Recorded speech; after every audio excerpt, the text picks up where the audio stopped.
সচিবালয়ে আগুন লাগার ঘটনায় সবচেয়ে বেশি আলোচিত হচ্ছে জনস্বাস্থ্য প্রকৌশল অধিদপ্তরের হাজার কোটি টাকার দুর্নীতির নথিপত্র নিয়ে। সচিবালয়ের সূত্র থেকে জানা যায়, জনস্বাস্থ্যের কয়েক হাজার কোটি টাকা লোপাটের নথিপত্র এবং তার সঙ্গে জড়িত আওয়ামী সুবিধাভোগীদের অনেক গুরুত্বপূর্ণ তথ্য মন্ত্রণালয় গুছিয়ে এনেছিল। এখন দেখার বিষয়, আগুন কাণ্ডে এই নথিপত্রের কতটুকু ক্ষতি হয়েছে।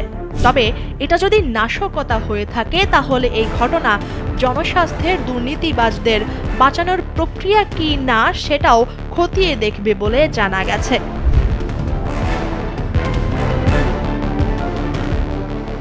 স্থানীয় সরকার, পল্লী উন্নয়ন ও সমবায় মন্ত্রণালয়ের উপদেষ্টা আসিফ মাহমুদ সজীব ভুইয়া সকালেই তার ফেসবুকে একটি স্ট্যাটাস দিয়েছেন।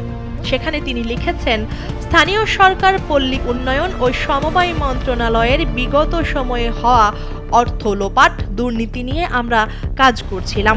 কয়েক হাজার কোটি টাকা লুটপাটেরও প্রমাণ পাওয়া গিয়েছিল। আগুনে কি পরিমাণ ক্ষয়ক্ষতি হয়েছে তা এখনো জানা যায়নি। আমাদের ব্যর্থ করার এই ষড়যন্ত্রে যে বা যারাই জড়িত থাকবে তাদের বিন্দু পরিমাণ ছাড় দেওয়া হবে না।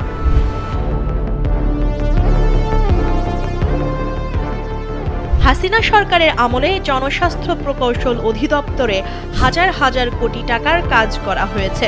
অভিযোগ রয়েছে, শত শত কোটি টাকা লোপাট হয়েছে শুধু এই একটি দপ্তর থেকে।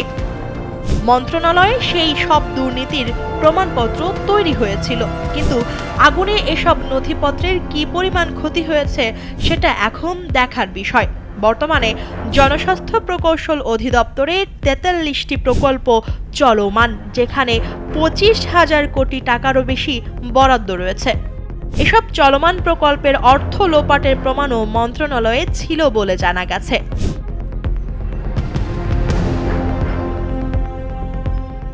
জনস্বাস্থ্য থেকে বিশেষ গ্রামীণ পানি সরবরাহ প্রকল্পের বাজেট ছিল ৮,৬৪৩ কোটি টাকা।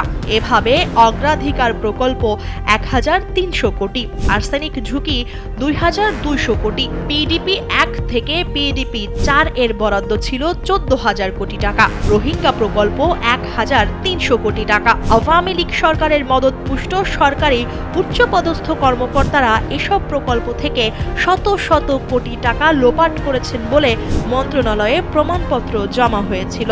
বিশেষ করে রোহিঙ্গা প্রকল্পের ১,৩০০ কোটি টাকা দুর্নীতির দায়ে তৎকালীন প্রকল্প পরিচালক হালিমকে সাসপেন্ড করা হয়। সূত্র মতে, এই হালিমরাই জনস্বাস্থ্যের অন্য দুর্নীতিবাজ কর্মকর্তাদের মুখোশ খুলে দিতে সহায়তা করেছে।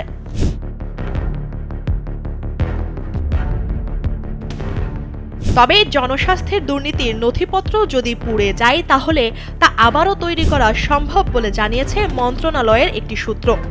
মন্ত্রণালয়ের ওই সূত্রটি একটি কাগজের কপি নাগরিক টিভিকেও সরবরাহ করে, যেখানে দেখা যায় জনস্বাস্থ্য অধিদপ্তরের বঙ্গবন্ধু পরিষদ গঠন করা হয়েছিল, আর এই পরিষদের বেশিরভাগ সদস্যই হাজার হাজার কোটি টাকার প্রকল্প নাড়াচাড়া করতেন বলে জানায় সূত্রটি।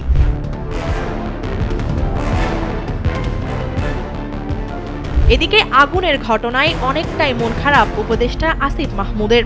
জনস্বাস্থ্য সহ অন্যান্য অধিদপ্তরের হাজার কোটি টাকা লোপাটের সব তথ্য যখন তিনি গুছিয়ে এনেছিলেন, তখনই এই দুর্ঘটনা ঘটায় নাশকতার সন্দেহ উকি ঝুঁকি দিচ্ছে।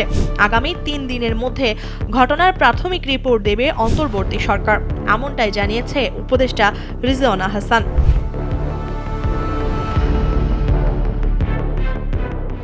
সাংবাদিকদের আসিফ মাহমুদ সজীব ভুইয়া জানিয়েছেন, ৫টি মন্ত্রণালয়ের অনেক নথি পুড়ে গেছে।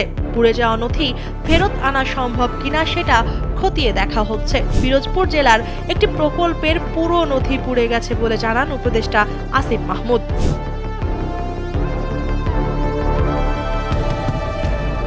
আসিফ মাহমুদ জানিয়েছেন, যুব ও ক্রীড়া, স্থানীয় সরকার, শ্রম ও কর্মসংস্থান এবং সড়ক পরিবহন মন্ত্রণালয়ের অনেক নথিও পুড়ে গেছে এই আগুন কাণ্ডে।